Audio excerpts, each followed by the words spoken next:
고린도전서 1장 1절에서 17절까지 말씀 함께 오늘 보도록 합니다. 고린도전서 1장 1절에서 17절까지 같이 한 목소리로 읽겠습니다.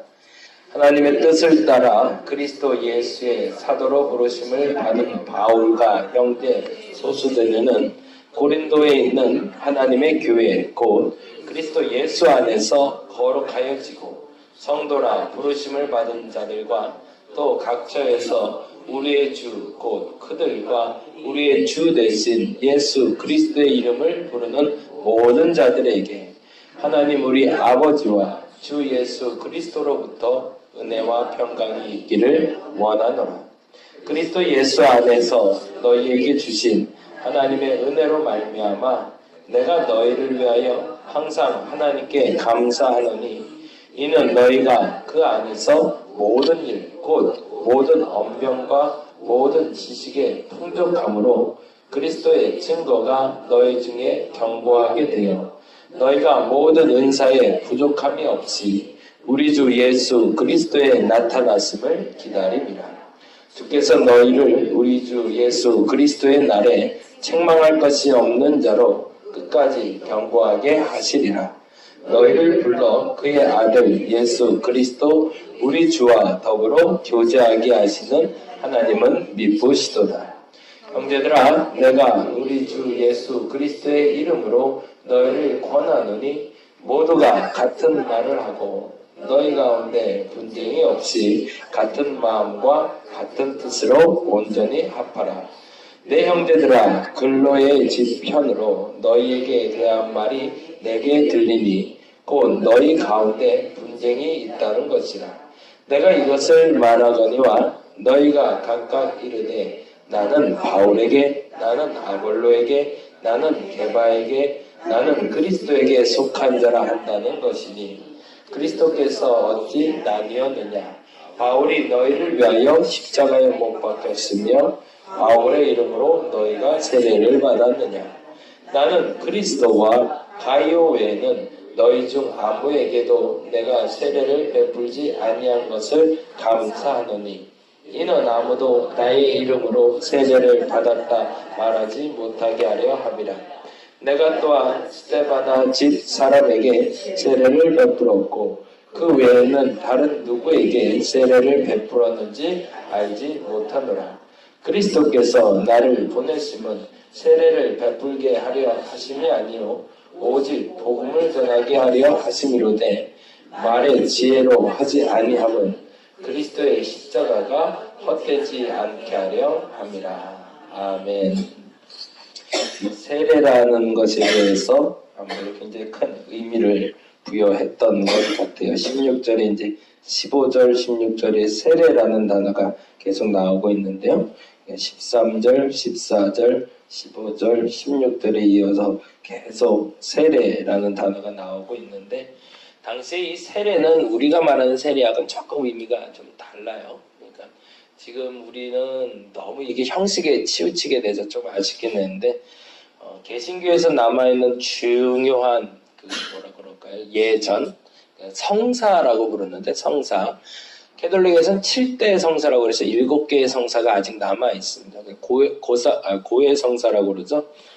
자신의 잘못에 대해서 신부님께 말하는 성사부터 시작해서 7개의 성사가 남아있는데 마틴 루터가 종교개혁을 하면서 개신교 내에서는 2가지 성사, 세례와 성만찬만 성사로 보고 있습니다. 그만큼 사실 이제 많이 축소되긴 했지만 그럼에도 불구하고 중요시 여긴 게 세례라는 의미인데요.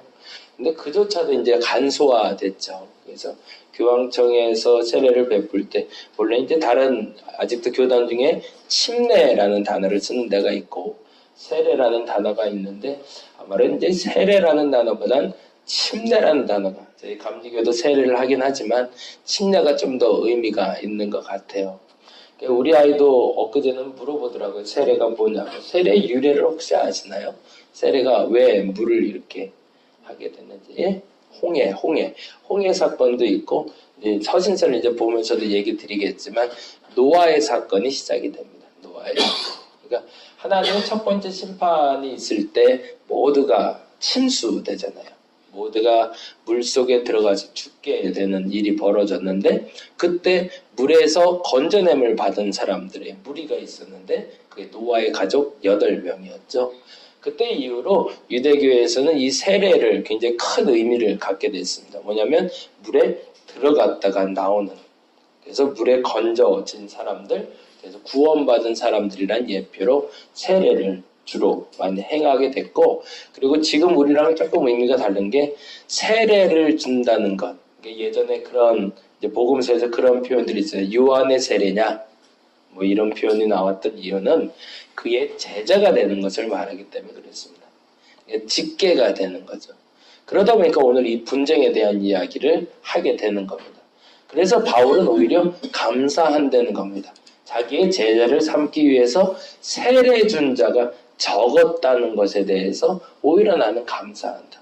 근데 거꾸로 말하자면 사도 바울은 자신의 제자 삼은 사람이 그리 많지 않았다는 얘기입니다. 그만큼 내 욕심을 차리지 않고 하나님의 일을 도모하며 나아갔던 일하는 거죠. 이 동일한 고백을 그리스도께서도 하고 계셨습니다.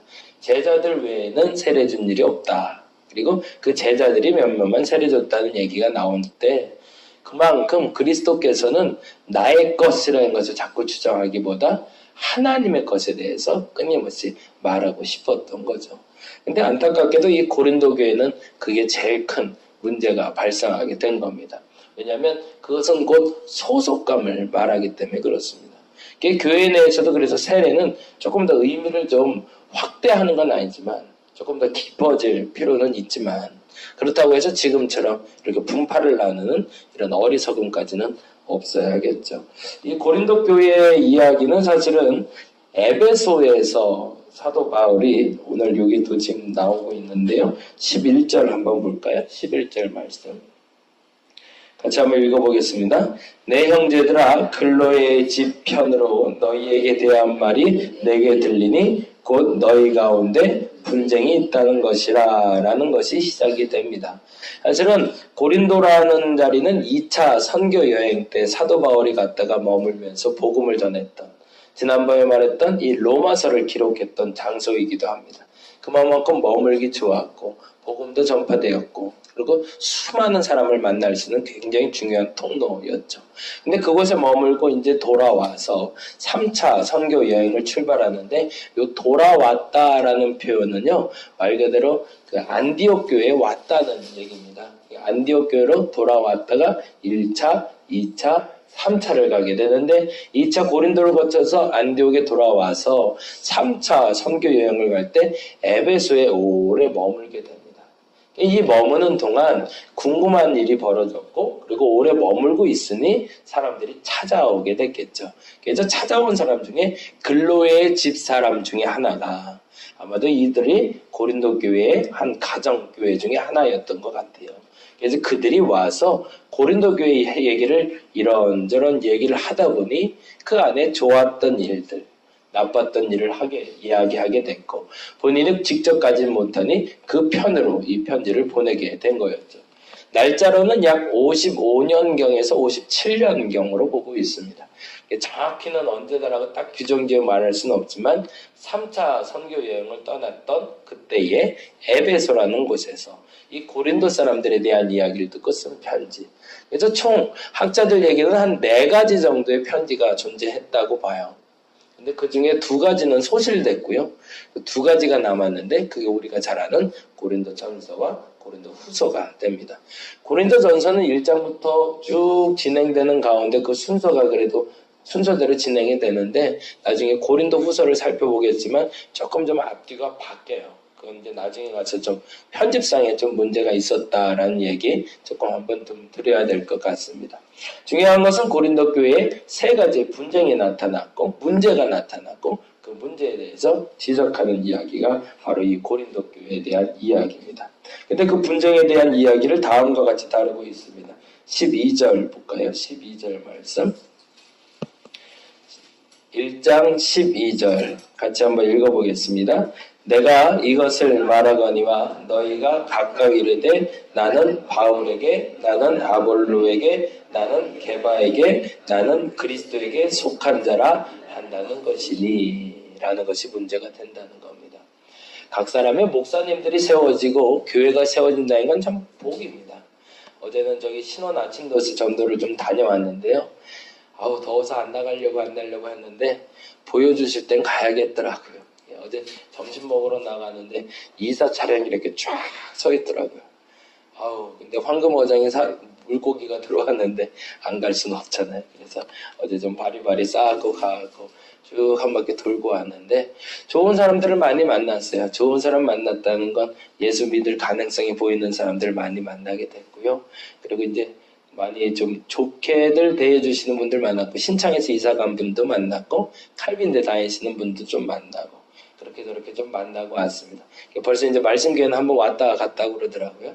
아마 요번 주 다음 주가 아마 집중하게 될 것 같아요. 여러분 기도해 주시기 바랍니다. 새로 입주하는 분들이 요번에 한 90가정 정도가, 180가정 중에 90가정 정도가 요번에 입주를 한대요. 8월 중에. 90가정 먼저 집중해서 전도하려고 하니까요. 문은 한 2, 3주 정도 열어주더라고요. 뭐 길게도 안 열어주고. 근데 다행히 번호키를 좀 알아갖고 와서 이제 오늘부터는 조금 좀 수월하게 더 들어갈 수 있을 것 같습니다. 시간 되시면 같이 가주셔도 좋고. 그래서 한 바퀴 좀 돌고 오면서 계속 좀 전도하려고 하는데, 물티슈가 아직 도착을 못해서 조금 좀 아쉽긴 한데, 하여튼 있는 거 소모하고, 마스크하고 물티슈하고, 쓰레기 봉지하고 해갖고, 3가지 좀 계속 좀 전도하려고 합니다. 꼭 좀 전도할 때 기도 부탁드리겠습니다. 근데 중요한 건 뭐냐면, 이렇게 전도할 때 사도 바울이 로마서에도 얘기했지만, 본인이 원칙을 세운 게 있었어요. 그게 뭐냐면 남의 밭엔 씨를 뿌리지 않는다. 누군가 예수를 믿게 됐고 그리고 그로 말미암아 선택돼서 그 교회를 잘 섬기고 있는 사람이 있으면 억지로 빼오지 말자. 이게 원칙이었어요. 근데 그 원칙이 자꾸 깨지게 되면 그때부터 이제 문제가 발생하는 거죠. 어느 한 교회를 말해서 좀 죄송하지만 한 교회가 조금 유독 그렇게 좀 집요하게 하는 교회가 있는데, 이번에 인터넷에 조금 좀 문제가 됐어요. 그 목사님이 성대 결절이 생겼는데 요 근처에 있는 교회거든요. 그리고 설교를 못하게 됐는데, 그래서 이제 부목사님이 설교를 했어요. 근데 부목사님의 제목이 님의 침묵이에요. 님의 침묵. 근데 이 님의 침묵이라는 말이 하나님의 침묵을 말하는 게 아니라 담임 목사님이 성대 결절로 말하지 못한 거를 중심으로 해서 이렇게 얘기를 풀어가더라고요.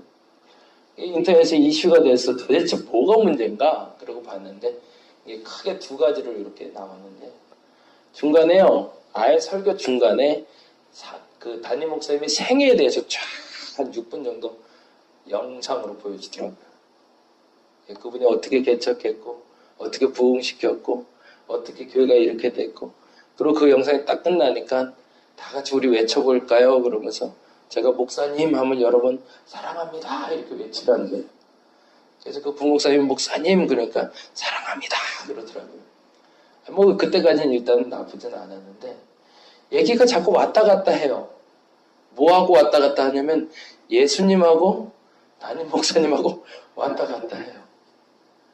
이게 예수님 얘기를 하는 건지 거기 목사님 얘기를 하는 건지 잘 모르겠어요.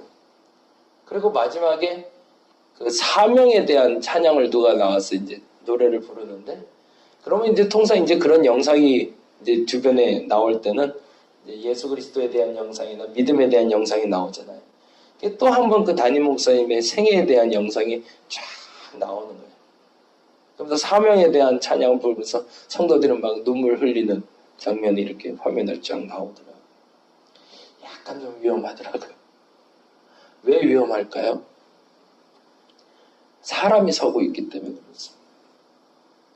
물론 그 목사님에 대한 신실한 사랑이 있는 건 참 감사한 일입니다. 근데 중요한 건 어느 시점에 그리스도가 없어지고 바울만 남으면 그게 문제가 되는 거죠. 근데 그 실수를 우연찮게 자연스럽게 우리가 넘어갈 때가 있습니다. 우리가 경계해야 될 부분이 있는데요. 그 경계해야 될 것은 사람이 중심이 됐는가 어느 순간에 그리스도께서 끊임없이 중심에 서 있는가를 우리는 눈여겨봐야 됩니다. 교회가 나뉘어지기도 합니다. 하나 되기도 합니다. 때로는요, 교회가 든든히 서갈 때도 있지만 교회가 인위적으로가 아니라 하나님의 뜻으로 나눠질 때가 있습니다. 그것은 건강한 겁니다. 그런데 문제는 사람의 뜻으로 나뉠 때가 있습니다. 그때는 문제가 발생한 거죠. 최근에 샘물교회라는 교회가 박은주 목사님이 교회를 4가지로 이제 나눠서 예배를 드리기 시작했다고 합니다. 이재철 목사님이라는 분도 4부분으로 나눴대요. 근데 방법이 다릅니다.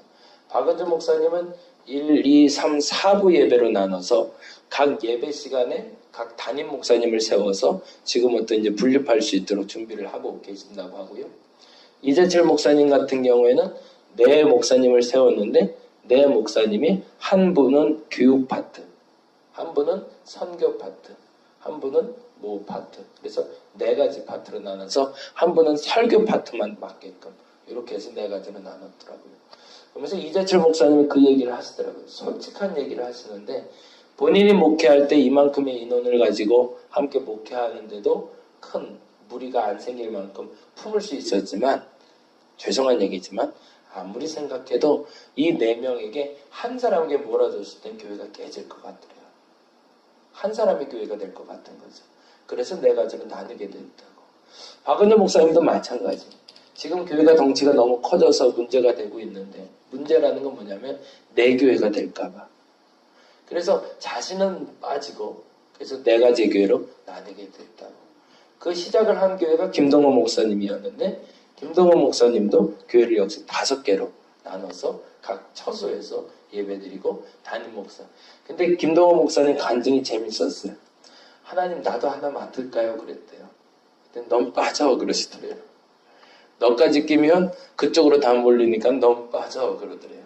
근데 역시나 기도하고 이제 나누겠습니다. 그랬더니 성도들이 2가지의 마음이 들더래요. 첫째는 김동호 목사님 어디로 가나?